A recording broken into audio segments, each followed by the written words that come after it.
A paz do Senhor para os crentes. Eu me chamo Samik, seja muito bem-vindo. Este é o canal E Agora Crente. No vídeo de hoje eu quero compartilhar com vocês um devocional.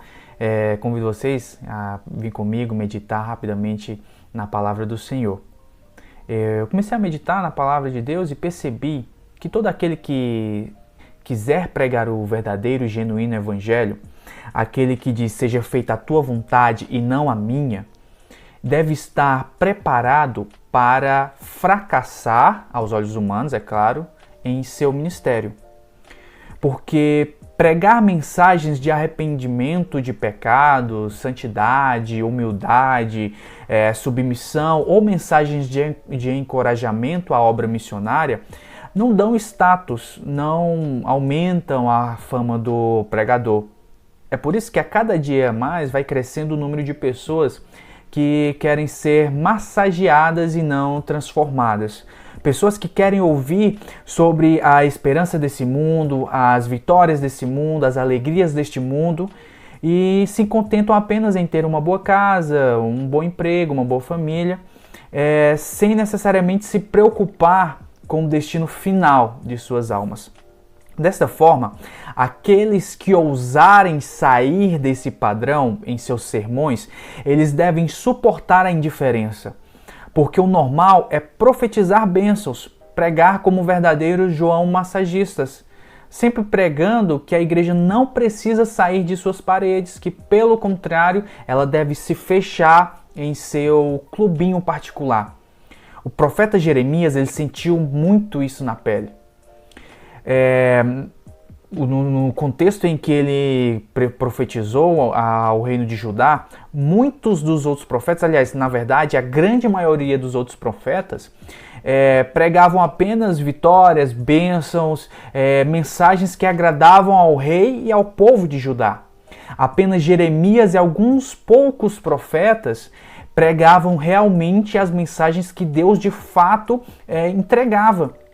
E isso trouxe a eles muitas perdas e muitas dores. Jeremias por diversas vezes foi preso, foi caluniado, foi acusado. E a tradição inclusive vai falar que Jeremias ele morreu apedrejado lá no Egito por seus próprios companheiros, por seus próprios irmãos de sangue, por seus irmãos compatriotas. Se a gente analisar do ponto de vista humano, vai parecer que o ministério de Jeremias foi um ministério fracassado. Porque ele pregou a palavra de Deus, mas sempre foi rejeitado. Mas diante de Deus, o ministério, a vida e até mesmo a morte do profeta Jeremias foi como um sacrifício de cheiro suave. O apóstolo Paulo é outro que conheceu bem essa situação. Depois de muitas viagens missionárias, muitas igrejas plantadas, ele se depara com uma morte violenta e sem nenhum glamour. Para muitos, a vida do apóstolo Paulo se perdeu ali exatamente naquele momento em que a lâmina cortava sua carne.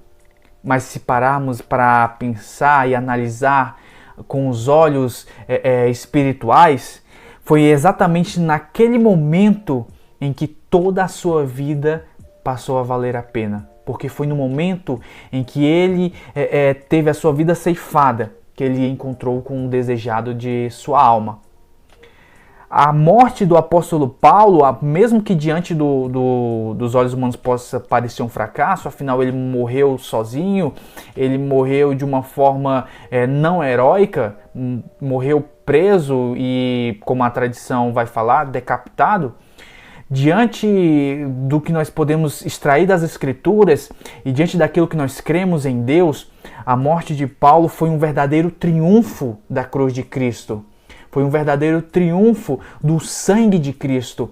E foi um verdadeiro triunfo para o legado que ele deixaria, que ele deixou para todas as gerações que vieram após ele. A poderosa igreja de Antioquia é outro grande exemplo disso. Com certeza, ela é uma das mais importantes influentes, ou era na verdade, uma das mais importantes e influentes igrejas da antiguidade.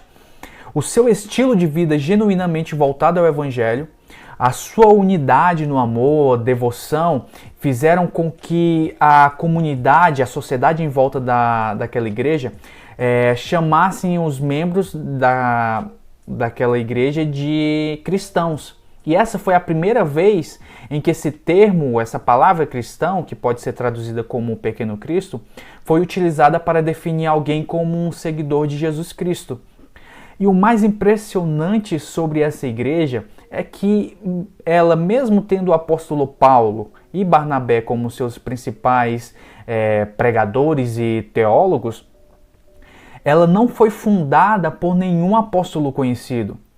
O livro de Atos dos Apóstolos, ali a partir do capítulo 11 e os versículos 19 em diante, ele vai citar apenas que alguns cristãos, no caso que haviam sido dispersados por causa da perseguição, eles haviam chegado em Antioquia e então começaram a pregar o nome de Jesus Cristo, primeiramente para os judeus e aí depois para os gregos, e assim formando a comunidade daquela igreja.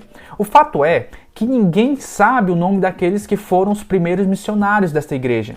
Seus nomes foram esquecidos, pois se a gente parar para pensar, não existia a vaidade do reconhecimento nos seus corações.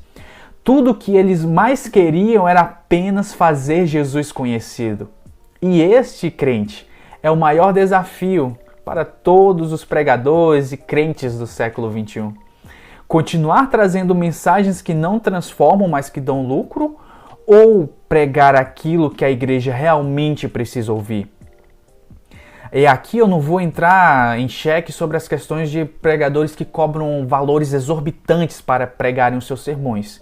Primeiramente porque Deus sabe o que existe no coração de cada um, e cada um entrará em juízo diante de Deus. E segundo, porque isso pode ser um tema para um próximo vídeo, porque nós precisaremos de muito tempo para analisarmos essa questão. Mas o que eu quero com esse vídeo é incentivar a você, é encorajar você que prega a palavra de Deus para continuar pregando o verdadeiro e genuíno evangelho. Ainda que para os homens você se torne um pregador fracassado, torne-se um pregador fracassado nas mãos de Deus. Porque o que importa, o local realmente importante, onde eu quero que o meu nome seja lembrado, não é no hall da fama dos grandes congressos que existem no Brasil e mundo afora. Onde realmente importa que o meu nome seja lembrado é no livro da vida. Então continue a pregar o genuíno evangelho. Que Deus abençoe. Não esqueça de deixar o seu like, dicas, sugestões ou críticas você pode deixar aí nos comentários. Compartilhe o nosso vídeo, se ainda não se inscreveu, se inscreve, ajuda o nosso canal a crescer e Deus abençoe grandiosamente. Um forte